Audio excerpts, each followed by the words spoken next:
Hello students, आज की इस वीडियो में हम लोग एनसीईआरटी गणित कक्षा 10 के अध्याय 1 वास्तविक संख्याएं पढ़ेंगे और बिल्कुल हम लोग इसको बेसिक से पढ़ेंगे। और इसमें साथ में हम लोग ये भी पढ़ने वाले हैं कि यूक्लिड विभाजन प्रमेयिका क्या होता है, यूक्लिड विभाजन एल्गोरिदम क्या होता है।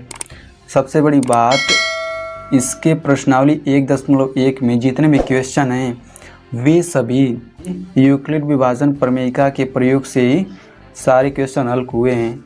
तो यदि आपने अच्छे से समझ लिया कि यूक्लिड विभाजन प्रमेयिका क्या होता है और इसका यूज कैसे किया जाता है, तो प्रश्नावली 1.1 बहुत ही आप आसानी से कर सकते हैं, आपको रटना नहीं पड़ेगा क्वेश्चंस को।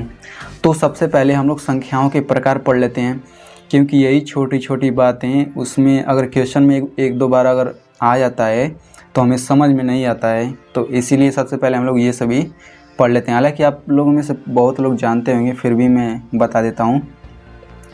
तो पहली संख्या है प्राकृत या प्राकृतिक संख्याएं, इसे कहते हैं नेचुरल नंबर्स। इसे हम लोग कैपिटल एन से प्रदर्शित करते हैं। इसमें संख्याएं होती हैं 1 2 3 4 5, ऐसे डट डट डट ऐसे आगे बढ़ता जाएगा। यानी गिनती वाली सभी संख्याएं प्राकृतिक संख्याएं कहलाती हैं, ठीक ना। अब दूसरी प्रकार है पूर्ण संख्याएं, इसे कहा जाता है होल नंबर्स। होल नंबर्स, यदि हम लोग इसमें आप लोग देख सकते हैं कि जीरो ऐड है और यहाँ से लेके यहाँ तक पूरा ये सभी प्राकृतिक संख्याएं हैं। यानी कि यदि हम लोग प्राकृतिक संख्याओं के समूह में जीरो भी ऐड कर दें तो वे सभी संख्याओं का समूह पूर्ण संख्याएं कहलाती हैं, ठीक ना। यानी कि हम इन सभी संख्याओं को पूर्ण संख्या कहते हैं। अब तीसरा आता है पूर्णांक, इंटीजर्स। इसे हम लोग जेड से प्रदर्शित करते हैं। तो यहाँ पे आप लोग देख सकते हैं इसमें जीरो से लेकर के ये 1 2 3 4 5 डट डट इन्फिनिटी तक आता है। यानी कि इसमें पूर्ण संख्याएं आती हैं और प्राकृतिक संख्याओं का ऋणात्मक रूप आता है। यानी कि -1 -2 -3, ये सभी संख्याओं का समूह पूर्णांक कहलाता है। इन सभी संख्याओं को हम लोग पूर्णांक कहते हैं। आप लोग थोड़ा इसमें ध्यान से देखिएगा, ये पूर्ण संख्याएँ और ये पूर्णांक दोनों लगभग मिलता शब्द है, लेकिन आप लोग कंफ्यूज मत होइएगा। पूर्ण संख्याएं ये होता है और पूर्णांक संख्याएं इन सभी को कहते हैं। और इसमें सबसे इम्पॉर्टेंट ये है, देखिए पूर्णांक में 1 से यानी कि 1 2 3 4 ऐसे ही अनंत तक जो धनात्मक वाली संख्या है इसको हम लोग धनात्मक पूर्णांक कहते हैं, और जो ऋणात्मक वाली संख्या है उसे हम लोग ऋणात्मक पूर्णांक कहते हैं। ये धनात्मक पूर्णांक क्वेश्चन में कई बार प्रयोग हुआ है। तो आप लोग, यानी कि धनात्मक पूर्णांक क्या होता है, एक प्राकृतिक संख्या ही होती है। यानी कि प्राकृतिक संख्याओं को ही हम लोग धनात्मक पूर्णांक कहते हैं, इतना आप लोग याद रखिएगा। अभी आता है भाज्य संख्याएं। तो मैं आपको एक चीज़ बताना चाहता हूं कि भाज्य संख्याएं, अभाज्य संख्याएं, ये इसमें आप लोग बिल्कुल अच्छे से समझ लीजिएगा कि भाज्य संख्याएं क्या होती हैं, अभाज्य संख्याएं क्या होती हैं, क्योंकि इन दोनों शब्दों का तो लगता है सबसे अधिक प्रयोग है क्वेश्चंस में। अब सबसे पहले हम लोग जान लेते हैं भाज्य संख्याएँ क्या होती हैं। तो भाज्य संख्याओं का परिभाषा होता है ऐसी संख्याएं जो एक और स्वयं के अलावा किसी अन्य संख्या से भी कटती है। एक बार फिर से सुन लीजिए कि ऐसी संख्याएं जो एक से और स्वयं से कटती हैं लेकिन किसी अन्य संख्या से भी वो कटती है, तो ऐसी संख्याएं भाज्य संख्याएं कहलाती हैं, ठीक ना। अब एग्जाम्पल से समझ में आ जाएगा। जैसे 4, यहाँ पे ये 4 है, तो 4 1 से भी कटता है और 4 4 से भी कटता है। यहाँ पे कटने का मतलब है कि यदि हम लोग 1 से 4 में भाग दें तो शेषफल 0 आएगा, 4 से 4 में भाग दें तो शेषफल 0 आएगा, ठीक ना। लेकिन 4 जो है 1 और 4 से कटने के बावजूद ये 2 से भी कटता है, ठीक ना। उसी तरीके से 6 की बात करें तो 6 1 से भी कटता है, 6 से भी कटता है और इन दोनों के अलावा 2 से भी कटता है। 8 जो है, अब 8 की बात करें तो 8 1 से भी कटता है और 8 से भी कटता है। इन दोनों के अलावा ये 2 से भी कटता है और 4 से भी कटता है। तो ऐसे ही हमें संख्याएं पता करना जो 1 से और स्वयं से कटने के बावजूद किसी अन्य संख्या से भी कटे, तो उन सभी संख्याओं को भाज्य संख्याएं कहते हैं। तो आई होप आप लोग समझ गए होंगे। तो अब अभाज्य संख्याएँ, तो बस इसी का उल्टा अभाज्य संख्याएँ हैं। यानी कि ऐसी संख्याएँ जो केवल और केवल 1 से कटती हैं और स्वयं से कटती हैं, उन सभी संख्याओं को हम लोग अभाज्य संख्याएं कहते हैं। जैसे यहाँ पे 2 दिया गया है, तो 2 1 से कटता है और 2 स्वयं से कटता है, यानी कि 2 2 से भी कटता है। ठीक, इन दोनों के अलावा किसी अन्य संख्या से नहीं कटता है। यहाँ पे 3 की बात करें तो 3 1 से कटता है और 3 से खुद से कटता है, और इन दोनों के अलावा 1 और 3 के अलावा किसी अन्य संख्या से नहीं कटता है। वैसे ही 5 की बात करें तो 5 1 से कटता है और 5 5 से कटता है, इन दोनों के अलावा किसी से नहीं कटता है। तो आई होप आप लोग समझ गए होंगे। अब बहुत लोग पूछेंगे कि इसमें 1 क्यों नहीं लिया गया है, यानी कि 1 कैसे अभाज्य संख्या नहीं है।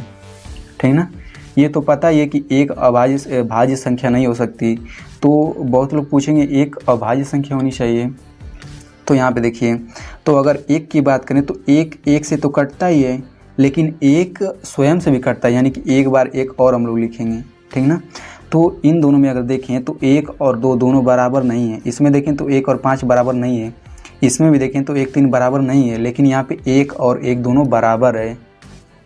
तो इस तरीके से ये कहने का मतलब एक रूल भी हो सकता है कि दोनों बराबर नहीं है, देख लीजिए, लेकिन इसमें बराबर है। तो इस तरीके से 1 अभाज्य संख्या में नहीं लिया जाता, और न भाज्य संख्या में लिया जाता है, न अभाज्य संख्या में लिया जाता है। तो आई होप आप लोग समझ गए होंगे। तो ये परिमेय संख्याएं, ठीक ना, ये भी बहुत इंपॉर्टेंट है, परिमेय संख्याएं और अपरिमेय संख्याएं। तो परिमेय संख्याएं क्या होती हैं? ऐसी संख्याएं, ध्यान से सुनिए इसकी परिभाषा, ऐसी संख्याएं जिन्हें p बटा q के रूप में लिखा जा सकता है जिसमें q 0 के बराबर न हो।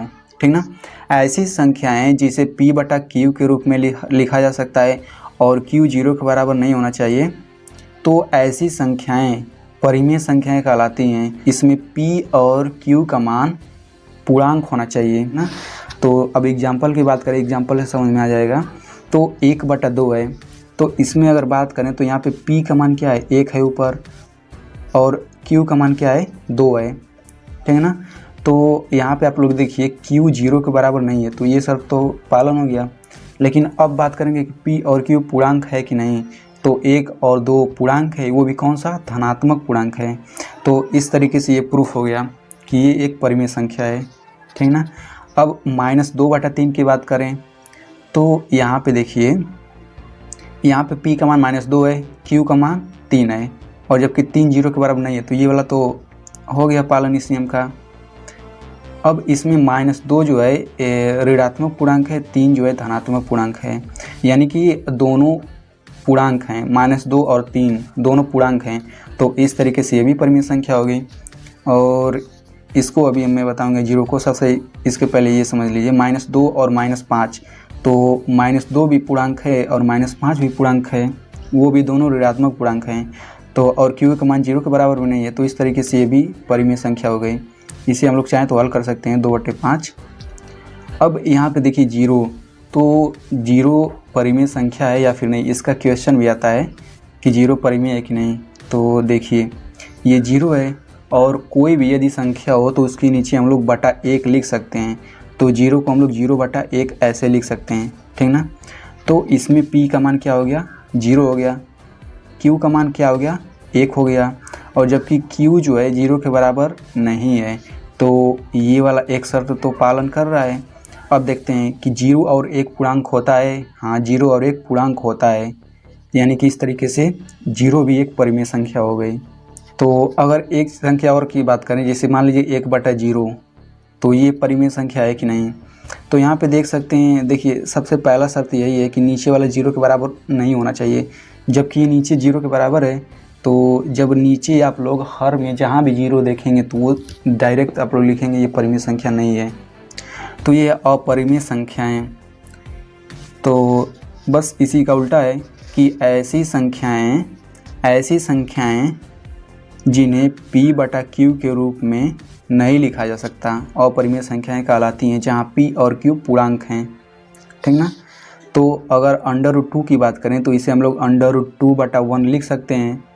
ठीक ना, इसमें q का मान 0 के बराबर भी नहीं है, तो यानी कि ये वाला शर्त तो पालन कर रहा है। अब इसमें p और q दोनों पूर्णांक होने चाहिए, लेकिन इसमें केवल हर पूर्णांक है, √2 पूर्णांक नहीं है। आप लोग पूर्णांक में देखेंगे तो पूर्णांक में √2 कहीं आता ही नहीं है। तो इस तरीके से ये अपरिमेय संख्या हो गई। इसी तरीके से ये दोनों भी अपरिमेय हो जाएंगे। ठीक ना, ये पाई बहुत लोग समझते हैं कि परिमेय होता है, लेकिन पाई भी अपरिमेय होता है। इसे हम लोग समझ लेते हैं कि ये अपरिमेय, ये भी अपरिमेय संख्या होता है। उसके बाद हम लोग पाई समझेंगे। तो ये इसमें कहने का मतलब ये है कि कोई भी संख्या किसी भी संख्या का दशमलव प्रसार देखकर भी हम लोग बता सकते हैं कि ये संख्या परिमेय है या फिर अपरिमेय है। तो यदि दशमलव प्रसार में ये गुण होता है अनावसानी और अनावर्ती, यानी यदि किसी दशमलव प्रसार में ये गुण पाया जाता है अनावसानी अनावर्ती, तो वो अपरिमेय संख्या होता है। अनावसानी का मतलब होता है कि ये डॉट डॉट डॉट ऐसे ही अनंत तक चलता जाएगा, और अनावर्ती का मतलब होता है कि दशमलव के बाद कोई भी एक निश्चित अंक बार बार नहीं दोहराता है। जैसे इसमें देखिए 10 और फिर 100,000 आए, फिर 1000 आए, फिर 10,000 आएगा, ऐसे ही, यानी कि कोई निश्चित अंक नहीं दोहरा रहा है दशमलव के बाद, तो ये अनावर्ती कहलाएगा। तो ये हो जाएगा एक अपरिमेय संख्या। अब पाई देखते हैं कैसे अपरिमेय है। तो पाई का मान जो 22/7 होता है, ये पाई का मान 22/7 एग्जैक्ट वैल्यू नहीं होती है, ठीक ना। पाई का मान कुछ दशमलव के रूप में होता है, और उसमें उस दशमलव वाली संख्या में अनावसानी अनावर्ती का गुण पाया जाता है, और उसका जो मान होता है, इसका मतलब दशमलव वाली संख्या का मान लगभग 22/7 के मान के करीब होता है, इसलिए 22/7 लगभग मान लिया जाता है। तो चलिए अब बात कर लेते हैं वास्तविक संख्याएं क्या होती हैं। इसकी परिभाषा ध्यान से समझिए। परिमेय संख्याओं और अपरिमेय संख्याओं, इन सभी के समूह को, यानी कि इन सभी संख्याओं को वास्तविक संख्याएं कहते हैं। यानी कि यदि 1/2 दिया गया है तो ये परिमेय संख्या है, तो ये परिमेय संख्या के साथ साथ वास्तविक संख्या भी है। √2 अपरिमेय संख्या के साथ साथ वास्तविक संख्या भी है, ठीक ना। यानी कि परिमेय संख्याओं और अपरिमेय संख्याओं के समूह को वास्तविक संख्याएं कहते हैं। तो चलिए अब हम लोग समझते हैं यूक्लिड विभाजन प्रमेयिका क्या होता है और यूक्लिड विभाजन एल्गोरिथम क्या होता है। तो सबसे पहले हम लोग ये समझ लेते हैं यूक्लिड विभाजन एल्गोरिथम क्या होता है।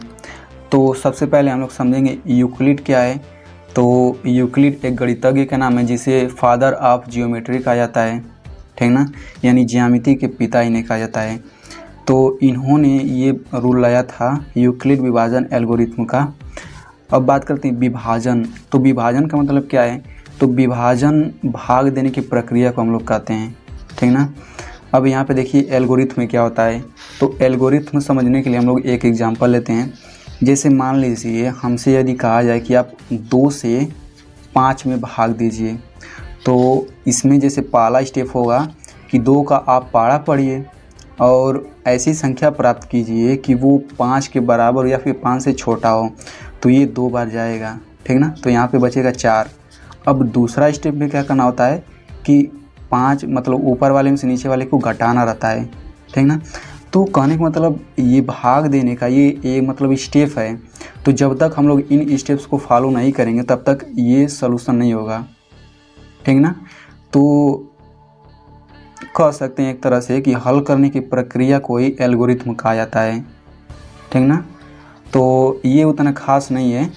ये यूक्लिड विभाजन प्रमेयिका सबसे इम्पॉर्टेंट है, और किसी भी चीज़ को हम लोग यदि किसी दूसरे कथन को या फिर किसी सवाल को हल करते हैं तो यूक्लिड विभाजन प्रमेयिका का प्रयोग करते हैं, और जब प्रमेयिका का प्रयोग करके हल कर लेंगे तो पूरा प्रोसेस जो है वही तो एल्गोरिथम कहलाएगा, ठीक ना। तो चलिए अब समझ लेते हैं कि यूक्लिड विभाजन प्रमेयिका क्या होता है, वो बहुत ही इम्पॉर्टेंट है। तो यूक्लिड विभाजन प्रमेयिका, ठीक ना। तो सबसे पहले इसमें हम लोग समझ लेते हैं ये प्रमेयिका क्या होता है, और इसे आप लोग बिल्कुल ध्यान से समझिएगा, ठीक ना। और मैं इसको बिल्कुल सरल भाषा में समझाने की कोशिश करूँगा। तो इसमें ये प्रमेयिका क्या होता है। तो प्रमेयिका का मतलब होता है, प्रमेयिका एक पहले से सिद्ध किया गया कथन होता है, ठीक ना। प्रमेयिका एक पहले से सिद्ध किया गया कथन होता है जिसकी मदद से हम लोग कोई अन्य कथन सिद्ध करते हैं या फिर कोई नया फार्मूला मतलब निकालने में उसका उपयोग करते हैं, तो इसे हम लोग प्रमेयिका कहते हैं। तो यूक्लिड जी ने हमें क्या बताया था, उन्होंने बताया था कि यदि a और b कोई दो संख्याएं, कोई दो धनात्मक पूर्णांक हैं, ठीक ना। यदि a और b कोई दो धनात्मक पूर्णांक दिए गए हैं और इसमें a का मान b से बड़ा है, तो इनमें हम लोग एक संबंध लिख सकते हैं, जबकि इसमें दो अन्य संख्याओं का प्रयोग होगा। तो कैसे संबंध लिख सकते हैं चलिए बताता हूँ। तो इसे लिख सकते हैं, जो बड़ी संख्या वो बाएं साइड हो जाएगा, यानी कि a बराबर ये हो जाएगा b फिर q प्लस r। तो इसमें a और b तो दिया है, और अन्य संख्या जो मैं बताया था वो q और r है। और इसमें एक शर्त और होता है, जो r का मान है वो r का मान 0 से बड़ा या फिर 0 के बराबर होना चाहिए, नहीं तो b से छोटा होना चाहिए, ठीक ना। और ये जो संबंध है, ये संबंध कोई अलग से नहीं है, ये हम लोग पहले से ही जानते हैं। जो भाग देने की प्रक्रिया होती है ना, चलिए अभी समझा देता हूँ। तो जैसे a और b दो संख्या दी गई हैं, तो छोटी संख्या से बड़ी संख्या में हम लोग भाग देंगे, यानी कि b से हम लोग a में भाग देंगे। छोटी वाली संख्या से बड़ी संख्या में भाग देते हैं। तो मैं मान लेता हूँ इसका भागफल q आ रहा है, ठीक, और इसका शेषफल r आ रहा है। तो ये अंदर वाला जो होता है वो भाज्य कहलाता है, ये भाजक होता है, ये भागफल होता है, ये शेषफल होता है। तो इनमें संबंध पहले से आप लोग जानते होंगे, क्या होता है, भाज्य बराबर भाजक गुणे भागफल प्लस शेषफल। तो ये कुछ और नहीं, बस यही है। देखिए, भाज्य a हो गया, भाजक b हो गया, और भागफल q से प्लस शेषफल r। और आपको पता है कि जो शेषफल होता है वो या तो 0 होता है, नहीं तो 0 से बड़ा होता है, या फिर भाजक से छोटा होता है। ये कभी भी ऋणात्मक नहीं होगा r का मान, ठीक ना। तो चलिए इसे हम लोग एक बार अंकों से समझ लेते हैं। तो जैसे मान लीजिए हमारे पास कोई संख्या है 3 और 2, ठीक ना। इसमें हमें यूक्लिड विभाजन प्रमेयिका का प्रयोग करना है। तो सबसे पहले हम लोग देखेंगे कौन बड़ी है। तो 3 बड़ी है 2 से, तो छोटी वाली संख्या से बड़ी संख्या में भाग देंगे। तो 2 से हम लोग 3 में भाग देंगे, तो ये 1 बार जाएगा, ठीक। फिर घटा देंगे तो शेषफल 1 आएगा, ठीक ना। तो यहाँ से हम लोग लिखेंगे भाज्य बराबर, यानी कि 3 बराबर भाज्य बराबर भाजक गुणे भागफल, यानी कि 2 गुणा 1 प्लस शेषफल। तो बस यही यूक्लिड विभाजन इस पर लागू हो गया, बस यही तो है। और सबसे बड़ी बात ये कि इसका प्रयोग हम लोग HCF निकालने में, दो संख्याओं का HCF निकालने में प्रयोग करते हैं, यानी कि महत्तम समापवर्तक निकालने में प्रयोग करते हैं। तो आई होप जो कुछ मैंने बताया वो आपको समझ में आ गया होगा। और हम लोग अगली वीडियो में प्रश्नावली 1.1 का क्वेश्चन हल करेंगे, बिल्कुल सरल भाषा में।